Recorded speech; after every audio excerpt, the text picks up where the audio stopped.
organise devant, 2 à 2, 2 à 2.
lu ngeen génn gisoo mu ñëw déggoo wala xalal Cheikh naa dama doon compter rek dama dem bay génn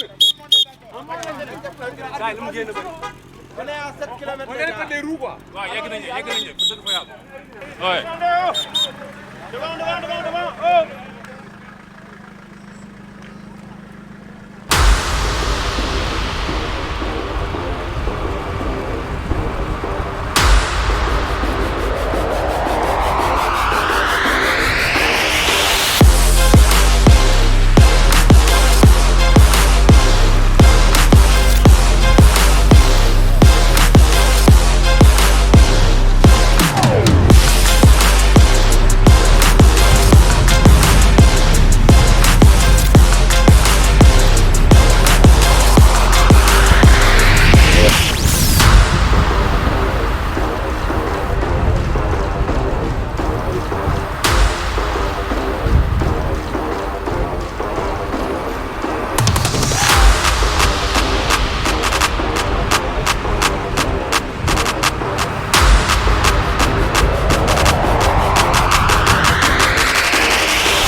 man la Félix Sok, ancien international, membre club Vélo Passion. Voilà, man lii moo may dundal quoi ànd ak samay rakk yi samay doom ñuy pédaler le dimanche di waa relancer waat vélo bi vraiment lii man dama ci kontaan trop parce que manqué woon nañu lu bëree bëri manqué woon nañu parce que toog nañ fi ay at yoo xam ne dañ daan góorgóorlu rek pour vélo bi mën a avancer daan nañu organiser ay courses mais daan ñu ko defee comme ni ñu ko bëggee woon quoi ndax amuñu woon sponsor yu doy ak organisation yu baax quoi.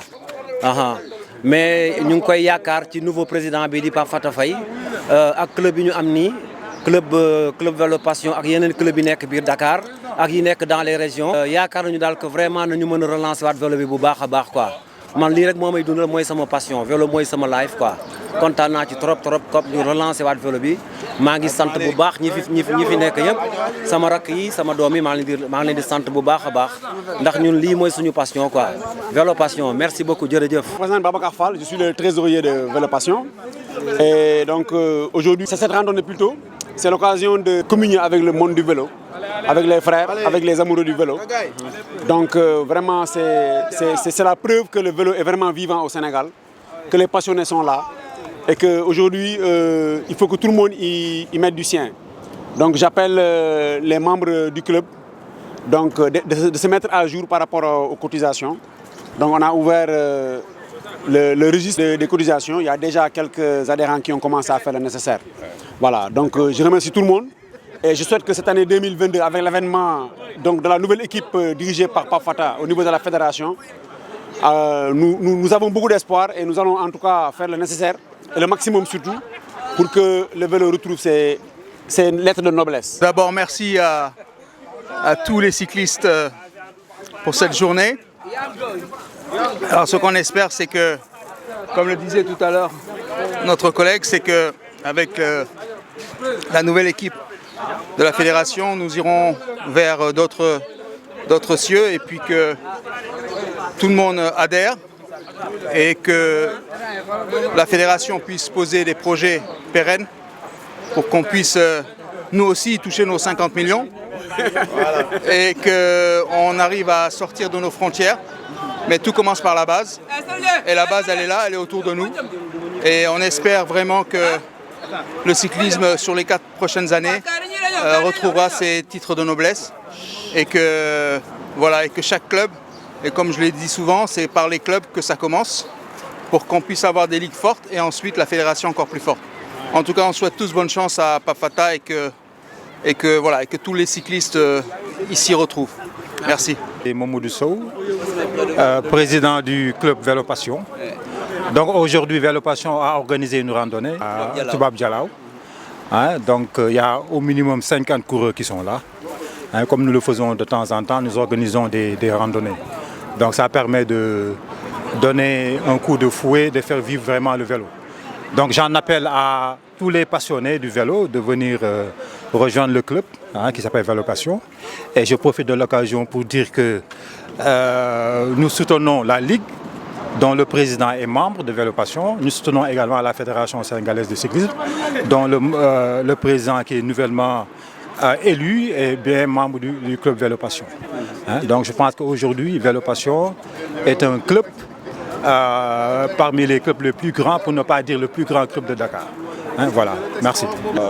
Randonnée bi ñëpp rafetlu nañ ko bu baax parce que événement yi mel dafa gëj a am kon li ma ne comme instant bii gars yi ñu ngi commencé liggéey di commencé góorgóorlu te yaakaar naa lii moom bu dakkul rek incha allah affaire yi moom dina gën a jëm kanam. cyclisme sénégalais parce que boo xoolee parce que ay années mu ngi nii doxul ñi fi nekkoon liggéey ñu dañoo jël vélo bi rek ba mu dee. Mais instant bi ak nouvelle fédération bi gars yi ñu ngi am yaakaar bu baax ci di liggéey parce que déjà lii rek mu ngi prouvé ni gars yi ñu commencé nañ te instant bi nii gars yi ñu ngi commencé ay courses ak ay affaires yooyu ñu ngi koy waaj a commencé nii.